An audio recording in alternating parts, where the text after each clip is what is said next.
M6. Imagine mo, yung mga teams, preparado sila. May mga Claude carry din nun eh. May mga yung Granger medyo matagal na nga alam. Tapos yung, I would say, yung Beatrix normal din na pick up. Tapos yung Granger Irtel matchup. Pagdating mo ng M6 men, dahil lang sa wildcard, nagbago yung meta ng tournament. Ay, oo nga pala. Yung ano yan eh, yung Malefic Gun. Yung Trinity. Yung Trinity. Ay, mga criticals. Dahil kay Bruno men, lumabas yung mga high-lows Ay, oo. na hindi naman, kasi may mga insight din po ako nun eh. Wala naman daw nagka-high-lows nun. Pero just for the Bruno, lumabas yung high-lows. Para may pang dive, no? Oo. Para may pang sub-sub. Men, oo nga pala. Babaguhin ko yung sagot ko, Bruno. Oo nga. Tsaka Grabe. for me kasi hindi ko rin makonsider si Claude. Kasi para sa akin, alam mo mas broken yung Sora.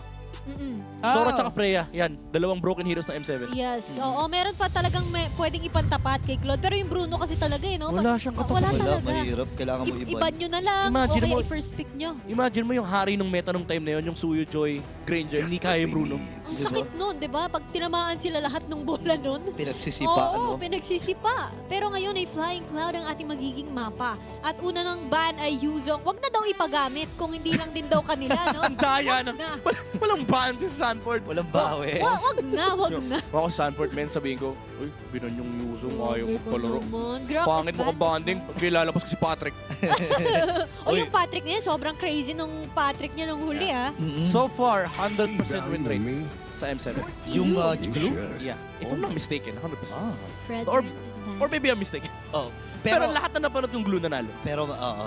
So, ibig sabihin, mataas ang tsansa ng glue Yes. na manalo, no? So, nakakagigil to ko. Ikaw si Sanford, pre. Ayaw ka pag Yuzong. Oh, eto. Oh, Si JP, wag na din daw. JP Laro. ayaw. Wag Ang ka MVP. na. Oo. Yung TL naman, all light. Masyado ka magaling. Masyadong grabe na yung 1-7. Nalayo na narating. Oo, ROI na talaga Nakarating na ng si... Hindi lang Jakarta. araw ay yan. Nakarating ng Oo. Jakarta yung 1-7, pre. Oo, napatay si Carl 2 beses. Pero alam mo, yung mga ganong investment talaga, yun daw yung mga, pag nagpahiram ka daw ng cash, yun daw yung perang alam mong hindi na babalik sa'yo, no? Oh, chat ko nga si Panda. Panda, baka naman kahit 17 pesos lang. Hindi baka kasi yun yung ano, yun yung may swerte. Oo, alam mo, gusto ko lang sabihin, true confession po ito. Ano? Si Midnight po ay binigyan ako ng 10,000 pesos at hindi na Hindi siya na- naningil. Oo. Alam mo, walang naniniwala sa'yo. Totoo. Maraming Alam mo yung salamat po. maniniwala, pag sinabi ko sa chat, si Burrito namimigay ng skin. Ay! Punta po kayo sa Facebook page si Burrito. Okay? Nagkakas po siya ngayon, so bear with me. Magre-reply siya mamaya and Sabi niya. ibibigay niya yung mga skin mamaya sa inyo. Kaya- Yan ang kapani-paniwala. Daw. Kaya ayoko talagang magsimula kasi Okay. bumabalik sa Oo, akin. na back to you ka talaga. Ayan na. Yung Claude, yung M7 Claude. Ang tanong, Oo. nagfe-freya ba si Dominic? Oh, Easy shit. Ay, ang bilis YSS. bilis Oh, instead of the Kalea, they go for the Hylos. Interesting. Ano kaya ang magiging sagot dito ng CL? Flying Si- Cloud. Oh, Flying Clouds Gusto nga mo pala yun, to, ano, no? yung may kabayong lumilipad talaga yun. No? Isa yan sa mga talagang gusto ko nakikita pag Flying Cloud yung Ano na, mapa. unicorn na yun. Oo. Oo. Ano ba sila dito? Maglalans na ba kaagad sila dito? I think Haya. Or Hayabusa? Or Haya, Jungle Cotton? Haya Lunox, Haya Lapu. Oo, kailangan nila Oo ng nga, ano eh, Lapu. yung, Sabay Nolan eh, no? yung malakas ang loob sa nahaharap dito sa Hylos. Oo. They can actually second phase the jungle. Ayun lang. Oh, yun lang. I was expecting a second phase Nolan, Navi Cartesi, and the Go Ay, Uranus. yung Reynos pa Yung din. Uranus na MS, sobrang laking counter niyan kay Ethan Shit. Recently lang na-discover ng mga teams to. Hindi dahil sa makulot si Uranus, man. Ang hirap i-proc ng passive. Hindi ka yung mga normal hits Oo. ng pabalik-balik. Oo nga, kasi didikit-dikit ang kalam. Kasi dati, normal yan eh. Naalala ko nung MPL Philippines Season 7. Ay, 6. Oo. Pinipick si Uranus kasi makunat. Kumbaga yung passive di ba problema. Oo. Pero kasi 'di ba na nagkaroon ng multiple buffs kay Ethan Shea, tapos na nerf yung traces niya ganyan. Yep. So ngayon napakahirap i-proc nung enhanced basic attack. Mm. Tapos kailangan yung matipid ka sa traceless. Hindi ka pwede spam na spam kasi ang gagaling na mag-punish ng teams ngayon. Oo. So talagang ang daya ng Uranus versus YSS. Yung At pala saka, yun. at saka ito kasi yung naging bangungot nila sa SRG. Oh, yun din. Oo, yung Euro. So alam na nila talaga yung capability ng isang Uranus. Nakikisunshin sila na rin, no? Oo, lakas Ayan, ng walang palunaw. yan, no? Okay, Lunox. Pantunaw, Lunok. Okay, ito proper sequence for both sides. Lunox versus the Uranus. Tapos you have the Kalea against the Hylos against the Claude. siguro nakikita ko lang na magiging problem ng Aurora dito is even though they have the Lunox, they still will have the the Uranus problem. Kasi di mo rin pwedeng sabihin na, oh, kaya i-burst na Lunox yan agad-agad. Kasi what if they get pick up heroes like, Kalea on JP, tapos patay-patay lang nila yung Lunox. Baka Gitna, mapapurify dito si Yue. Medyo mahirap nga ito, no? Isa pa sa mga consider dapat nila dito is the XP lane match-up. Yeah. Kasi may Claude eh. I mean, gustong-gusto ni Claude yung mga XP ngayon eh. Easy target lang kasi sa kanya. Siguro yung Lapo exception.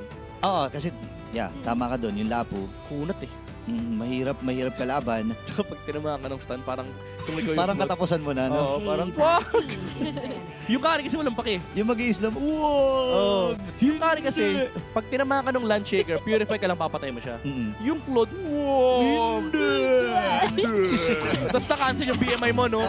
Katapusan ko na! Oh, ang ganda na ito, Arlot.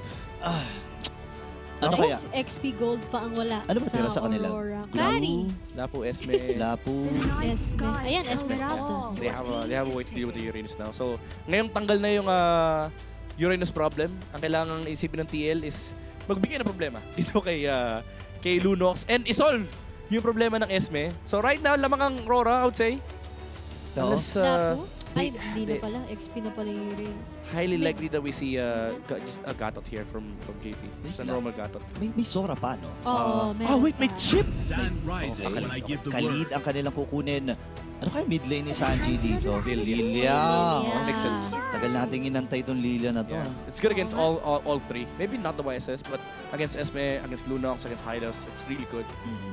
Tsaka di mo po problemahin sa lane, di ba? Yeah. Bilis mag-clear. Survivability. Gold. Freya! Kari.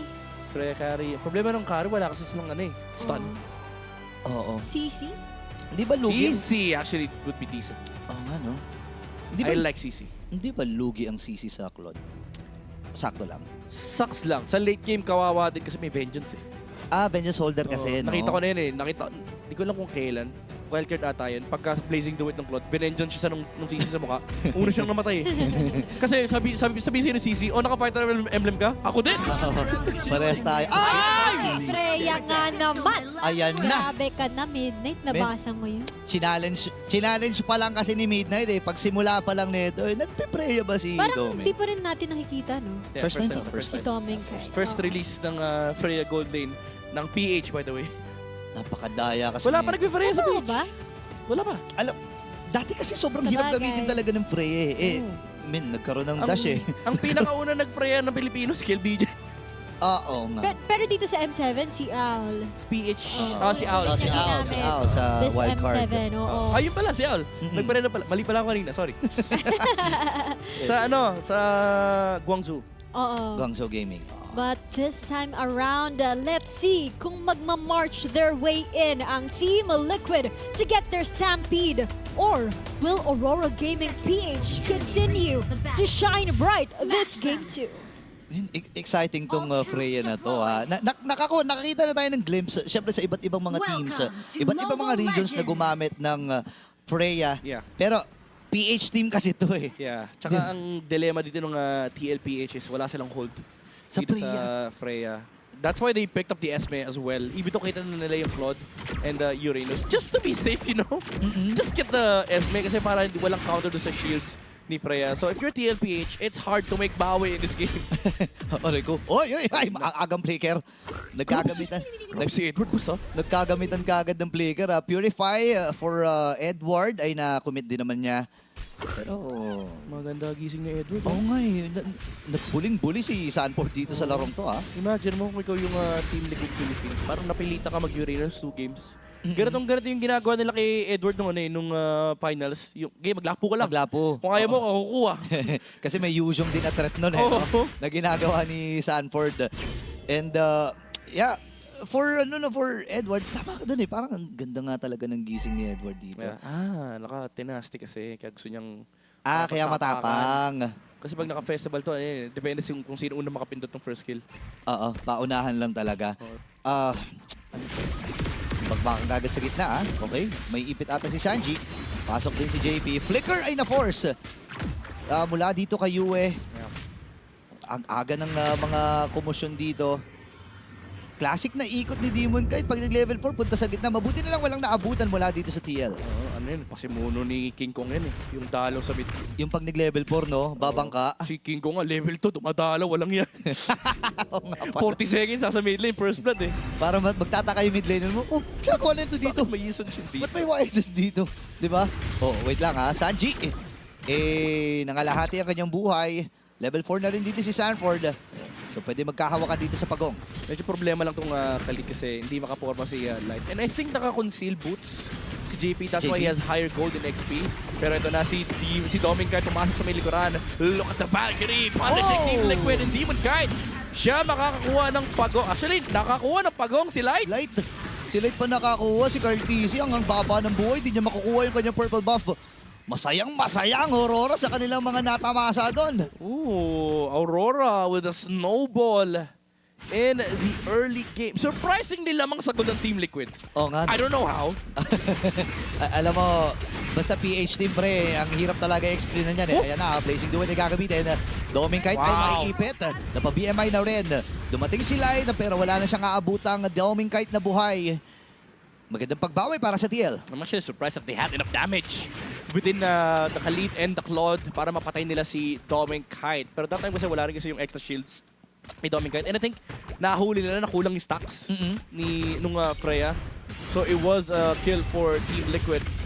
But again, it begs the question, can you do this again every single team fight? Kasi ang problema ngayon ng Team Liquid, sa next objective, if Aurora fights as 5 again, they have nothing against this Freya. Oo, mahihirapan sila. Tama ka dun eh. Nabanggit mo na kanina Midnight na wala silang panghawak. Ayaw mo namang i-commit yung Raging Sandstorm mo no, against Doming Kite. Kasi may mga potential hero pa na dapat mong abutin. Diyan si Yue, even Demon Kite, di ba, para sa hawakan sa pagong. And ngayon, Enchanted Talisman first item para kay Edward. Yep. Interesting nga itong laban to kasi technically match sila sa isa't isa. Like yung Uranus na match nung Lunox, even though yung YSS makakapaglaro, you would say na makakapaglaro sana ng libre, yung YSS kasi may sasagot sa Uranus. Then you have the Khalid problem. And then yung Khalid problem kaya solusyonan ng Esmeralda, but the Esmeralda has this Lilia problem. Pero ang penultimate boss ng lahat is how do you deal with the Freya? But also, for Aurora Gaming PH, pag nagwala yung Lancelot ni Carl, technically, Hylos lang din yung control niya. Oo nga no. Parang siya nga lang talaga ang stun. Medyo pahirapan pa yan kung kanino niya i-commit. Nangalahati kagad dito si Yue. Tumami Raging Sandstorm at si Demon Kite ay napatrace this. Oh! Sanford with the flicker! Ladies and gentlemen, pero si Sanford hindi pa tapos. Carl DC nakuha na yung pag-go. Nailapag yung Glorious Pathway. At tapos muna si Yue with the Brilliance. Ang bababa ng buhay dito ng Aurora Gaming. At pagkakataon ni Carl DC, kanina pa siya ng titimpe eh. Ako naman ngayon ang kukuha ng purple buff mo. Ayun lang, na-surpresa, men. Hindi naka-ready yung Aurora. And after that poke from JP, quick punish by the Uranus kasi walang traceless, men. Wala. Yung flicker niya, worth it kasi sa perspective niya, kahit 5 seconds tayo maghabulan dito, may dash pa ako. Oo, kayang-kaya. At saka pwede niya saluhin yung mga Tori kung gugustuhin niya. Umagaw pa nga ng orange buff. Aray ko. Naku, sulit na sulit para dito sa TL. Quick punish and quick triggers by Team Liquid just because Demon Cat stepped out of the vicinity between the Hylos and the Esme. Nandun yung pag-punish kagad nila JP and now the War Axe is complete on the Lancelot. Hindi pa naman ganun kaganda yung damage scaling for the side of Liquid but this start is very good for their side. Ayaw tantanan ni JP, men. Yung Yisun Shin. May quick Vanguard. Technically, medyo Uranus 2.0 itong Khalid. Oo, mahirap patayin yan eh. Lalo na pag naka-quick Vanguard, may extra slow pa. Ayaw paglaruin yung Yisun Shin. O yan na, nagsimula na. Hindi pa to yung Stampede na ating nakasanayan pero para bang sinasakal nila Aurora. 1-1. Si Ward dito ay makakatakas na gamit ng Valkyrie's Descent. Pero si Sanji, tinututok niyang pilit yung kanyang mga Bobati. Sabi ni Doming Kite, change target na lang ako. At Doming Kite ay mamamaalam din sa kamay ni Carl. Sumakit yung tuhod ni Doming, men, na angle breaker siya. Dinudge yung Valkyrie's Descent. Oh my goodness, wait lang ha. Sa gitnang bahagi naman, CL, nagpapamalas din ng presensya. Alam nila na may nakaabang eh. Alam ni Demon Kite. Si JP, pre. Sabi ni JP, bigla ako nagising after game 1. Oo. Ganito yung ginagawa ko nung MPL Finals. Ah, di ba? Susundan ko lang si Demon Kite. Ano, tinan mo. Kulang na lang. Ayan na, si Sanford sasama na rin. Naagaw naman. Oh, okay. Napilit dito na yung Aurora. Light? Napag yung Glorious Path eh. Buhay pa rin naman si Sanji. Oh, Pero Sanford. flicker ay naibawi na dito ni Edward. Magiging kill din ata ito sa kamay ni Carlito. Masaya ang Team Liquid dahil ikalawang kill na ito ng GOAT. Men, si Edward tsaka si Light lang nakakapaglaro. Men, sila lang nakakaharap ng solusyon. Napatay nila yung Lilia. Oo. Pero si Sanford, men, sabi niya kay Demon Kite, boss, sali ka? Sali ka, boss? Ayan na naman, tiro, oh. ayaw magpalaro. Oh my goodness. Sabi nila, sige, tama na yung game 1. Laro na lang kayo sa game 3 uli. Ganun yung ginagawa ng TL ngayon eh. It looked to be, after that amazing first little take from Aurora, honestly, from my perspective, this game was over. Oo. Because of the Freya factor. But then, you have these triggers from Team Liquid. Wala ka sa pwesto, ha? Oh, game, macro ulit. Ayan na naman Ayun, si Sanford, pre. Hindi na nila tatantaran yan. Once na makakuha ng tempo ang Team Liquid, hindi sa ayaw nila magpalaro, hindi sa nananakal sila. Pero what makes Team Liquid so good in these kind of situations is kapag hawak na yung tempo, yung trabaho nila men, hindi nila tinatantanan. Tingnan mo si Sanford, men. Si Demon Kite lang ang nais ko. Ayan o. Hindi naman, napilitan si Demon kahit na hindi na umalis doon sa top lane. Pero wala siyang kamali-mali. Nandun na rin si Carl TC. Aray. Eto na, sino ba magpapahinga? Ayan na. Babalikan ni Carl TC Walang ito. traceless. And Sanford ay makakakuha. Grabe yung timing. Tama ka dun eh. Inaantay lang talaga yung traceless eh. Men, pumampig si Sanford. Sabi niya, sige Demon Kite, pupunta ako mid lane. Oo. Joke lang! Joke lang po. O, ayan na, sakit ng bahagi naman. Sakit na ng tordos mula kay Carl. Walang stun. Napa-brilliance na rin kagad itong si Yue. Ngayon Edward? tuloy sila. Si Edward ang makukuha. Wala namang mga minions. Pero balik muna si Carl DC sa kanyang trabaho. Nagamit ng Valkyrie Descent. Pero ang sakit! Nag-damage si Carlito! Kailangan na umatras pero sasalubungin dito ni Sanford. Napaging Glorious Path para lang makatakas ang mga natitirang miyembro ng Aurora. Kinukulong na nila sa base dito ang Aurora Gaming. Sobrang daming problema ng Aurora ngayon. Even yung SB hindi na kaya tumayo sa harap ng Kalin at Uranus kasi ang sakit na rin ni Sanji. So because of that, he has to back off and that allows Team Liquid to play backside. And si Carl TZ mag-e-enjoy sa likuran kasi ang dami nakatayong target, ni isa walang stun. No. Maybe the high-lows meron, pero that's about it. Isa lang After that, kung may punish man yung Aurora Gaming, Sanford. Bigla siyang papasok. Biglang papasok. Siya ang nagsisilbing final boss dito eh. Grabe ka na, CCM yun. Ang dami mong barikadang kailangan daanan. Si Light, ang dami ring dito, duties and responsibilities. Kanina ko ba ilalaan yung stun na natatangi sa akin? Oo, Kay sino ba Carl TC ihihiko? ba? Kay Sanji ba? Kasi si Sanji masaya din dito kasi walang stun to mga to. Tira mo, hindi ka nag-purify pre. Oh! Nag-purify. Raging Sandstorm. Itong si Light, kailangan niyang tumakbo with the Glorious Pathway. Mabubuhay naman siya. Pero pasugod pa rin dito ang CL. Yung Torres sa may bandang ibaba ata. Ang magiging Grabe. kontra na ni Oheb. Mas malinis sa game number 2 ang ating nakikita mula sa TL. Ito yung sinasabi ko sa'yo, men. Stick lang sila sa trabaho. Oo. Si JP, nag-ulti flicker kasi sabi nila, okay, papump fake tayo ng team fight. Nung nag-back yung Aurora, Oh. sabi ni Oheb, sige, Tore na lang ako. Trabaho lang, men. Men. Walang personalan. Wala talaga. I mean, na-miss ng TL yung ganitong klaseng pressure. No, na-actually na-experience naman nila to against SRG. Pero sabi ng TL, okay, nagising na ang mga galit na kabayo. Oh, alam mo, ganitong-ganito yung laro nila nung huling beses na nasa Jakarta sila. Yung nung M4, nung M4. nabuo yung ecosystem. Ganitong-ganito yun eh.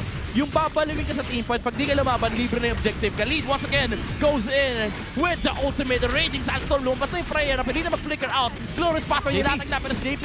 Tinangkin niya lahat! Oh. Yan si Sanford, siya naman ang nasa unahan. Edward, hindi rin makagalaw kasi ang daming bobati mula kay Sanji. Men, tinan mo, pinapauna lang sila dito ng mga bobatis mula dito kay Sanji. Sumugod na rin yung Lord sa itaas. Hopefully, ayan, nakuha na rin naman. Pero men, ang sakit sa ulo nito para sa Aurora Gaming. Nanonood? Pre, ayan oh. Nanonood yung damage si Sanji, may nararamdaman ni Light. Yung mga pagsabog-sabog ng mga shadow, oh my goodness. RTC tumatahi at tumatawid. Naiwasan din yung plano dito ng Aurora. Phantom Execution pa atras. Nagumpay sila doon. Pero nagamit na rin yung Black Shoes Flicker. Nakumit. Naka-ready kasi yung tusok ni Light eh. Baka matusok yung bata eh. Pero grabe si Carl, men. Pinirmahan yung bootcamp ng Aurora. Okay. Carl TZ was here. Diba? Lumabas lang ng ganun. Wala kasing stun. Wala eh. Dito, papasok muli tayo doon sa... Aray! Oh my God, napaka-update! Pero si Carlito ay tatakas, Phantom Execution. Oh! Pero mapatay pa rin siya ni Demon Kite. Andun na rin yung Falling Star Moon para lang pang backup if ever man. Yeah. Pero yung gitna at ibaba, bukas na. So yun yung maganda sa lineup ng Aurora, no? Yung mini stun na yun ay sapat para makapag-dish out ng damage from 100 to 0. Isang knock-up lang mula kay Freya, by the way. Napatay nila yung Lancelot. So they just have to layer the skills. Flores pathway mula dito kay Light. Pero lumaban, Blazing do it with a raging Sandstorm. Insane team fight mula sa Team Liquid. Sunford, flicker in front of the YSS. Hindi kaya tumakas ni Demon Kite. And Liquid still with the stampede in this game will likely get the full wipeout. Flicker out mula kay US. Susubukan niyang takbuhan si Sunford. And look, counter ka sa akin. Subukan mo. Yue, siya pa rin ay tutumpa. And Team Liquid gets the full wipeout to equalize this series. Game number 2. Oh my goodness. Team Liquid